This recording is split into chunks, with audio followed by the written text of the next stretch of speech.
வணக்கம். தற்போது கிடைக்கப்பெற்ற தகவல்களில் தொகுதிகளில் 60,000 வாக்குகள் கிடைக்கப்பெற்றுள்ளது. அதில் 40,000 வாக்குகளை பெற்று ராயப்பன் கட்சி முன்னிலையில் உள்ளது.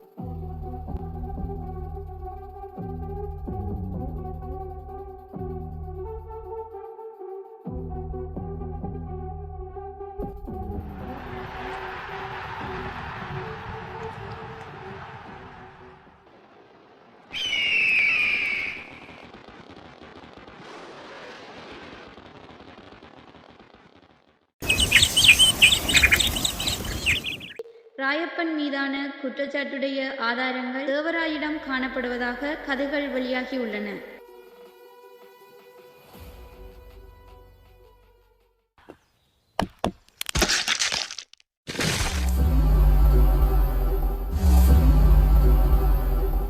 செஞ்சிடலான்னு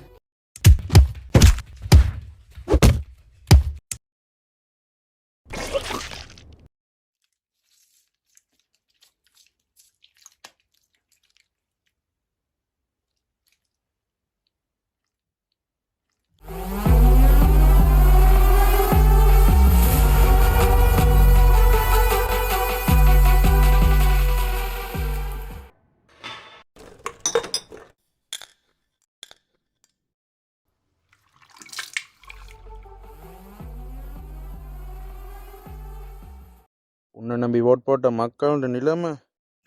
எவன்டா சொன்னா என்ன நம்பி மக்கள் ஓட் போட்டாங்கண்டு? நம்ம தொகுதியில 1,00,000 பேர், அதுல ஓட் போட்டது 60,000 பேர். அதுல 40,000 நான் காசு கொடுத்து வாங்கின என்னோட சொந்த ஓட்டா. மக்களே தங்களோட உரிமையை மறுக்கும் பொழுது நான் ஏன்டா அதை பற்றி கவலைப்படணும்? இந்த மாதிரி தங்களோட உரிமைகளை மறுக்கிற முட்டாள் ஜனங்கள் இருக்கும் வரைக்கும் நாங்க தப்பும் செய்வோம். தட்டி கேட்கிறவனு கேட்டீங்களா?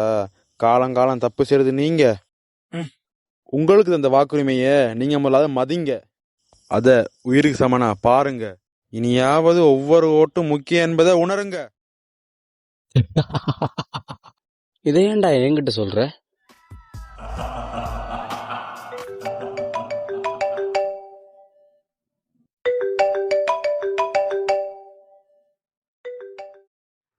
என்னென்ன பண்ற?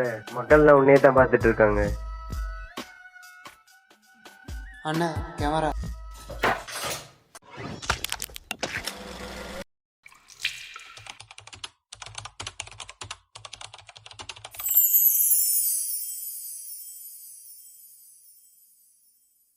வாக்குரிமை என்பது முக்கியம். ஆனால் இக்கால இளம் சந்ததிகள் மற்றும் மக்கள் அவ்வாக்குரிமையை மதிப்பது இல்லை. மக்கள் பணத்திற்காக அவர்களே அரசியல்வாதிகளை தெரிவு செய்கின்றனர். ஆனால் பின்னர் அரசியல்வாதிகள் மீதே குற்றம் சாட்டுகின்றனர். அது மட்டுமல்லாது இக்காலகட்டத்தில் 60% மக்களே வாக்களித்துள்ளனர். தற்காலகட்டத்தில் 60% வாக்களிப்புகள் குறைந்து வரும் வாய்ப்பு அதிகமாக காணப்படுகின்றது. இனிவரும் காலங்களில் இவ்வாக்குரிமை அதிகரித்து வர வேண்டுமென்றால் மக்கள் வாக்கினை தமது கடமையாக பார்க்காமல் உரிமையாக மதிக்க வேண்டும்.